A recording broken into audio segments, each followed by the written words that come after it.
had this ongoing joke I tell my friends. Has anyone ever told you that God is always there beside you or behind you to support you? And of course, the kids are like, yeah, I've heard that.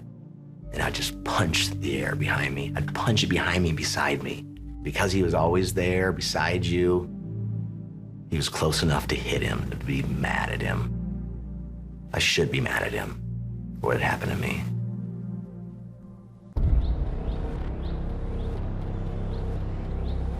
I had what I felt like was a perfect life.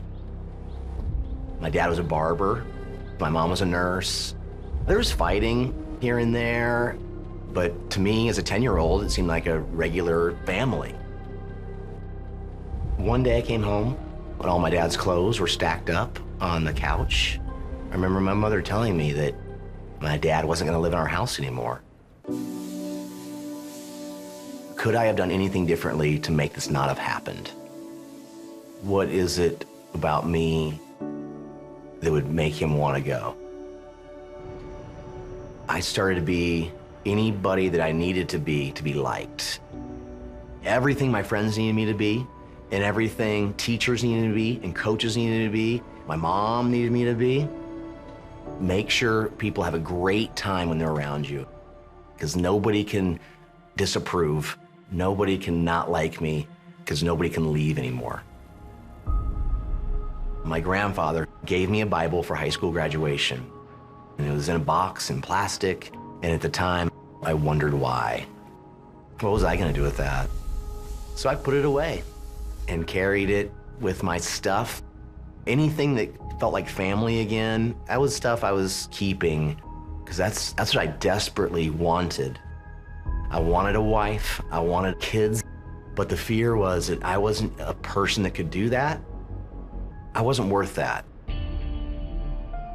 Don't allow yourself to even dream those things, because you can't have them.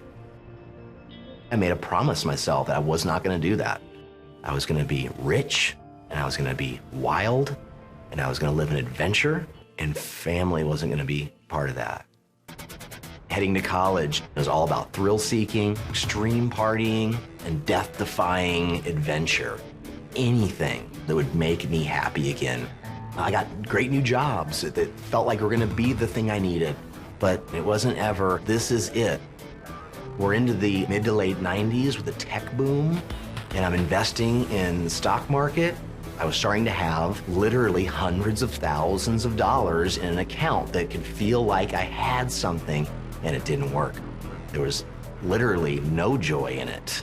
All I thought about was losing it, which brought up all the fear I had about losing my dad and losing the people around me and losing my sense of myself. The breaking point for me was coming home to my mom's house to stay with her, and my life being so out of control, she said I couldn't stay there anymore. That started the real questions. That started real questions in my life of where am I going? Where is this all taking me? I remember a friend of mine at work at that point saying, why don't you come to church with me? And church had never been an answer. But I think in my brokenness, I said, I'll go. The guy speaking actually had stuff to say about my life.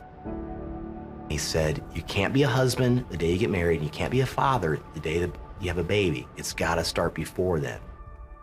That spoke to me. I started thinking about what would my life start to look like now to start preparing for that. It's not this. It is not what I'm doing right now. What I'm doing right now does not lead to any of that.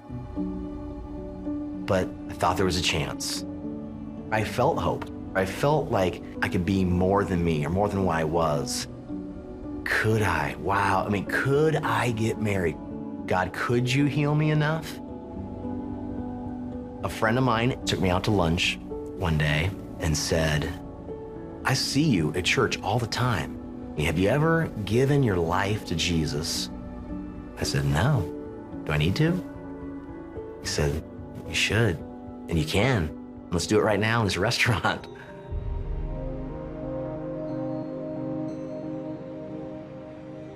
I left that restaurant, and all I could think of was, do I still have the Bible my grandpa had given me for high school graduation. I've been carrying it around for years. Do I still have it?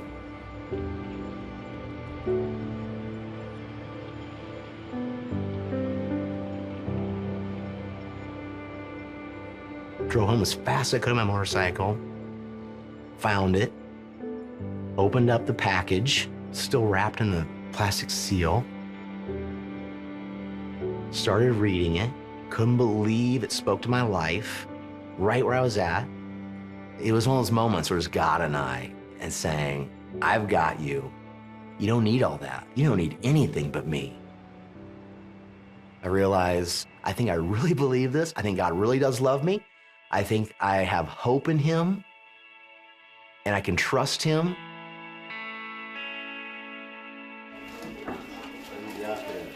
Having a family of my own,